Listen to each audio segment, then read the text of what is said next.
Ang mabuting balita ng Panginoon, ayon kay San Juan,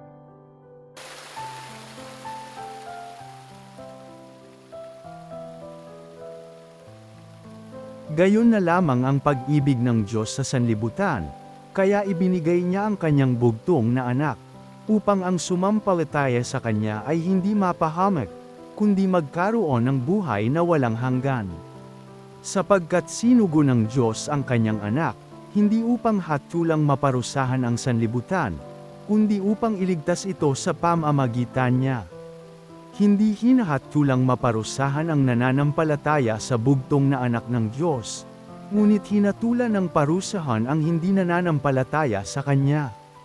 Hinatulan sila sapagkat naparito sa sanlibutan ang ilaw, ngunit inibig pa ng mga tao ang dilim kaysa liwanag, sapagkat masama ang kanilang mga gawa.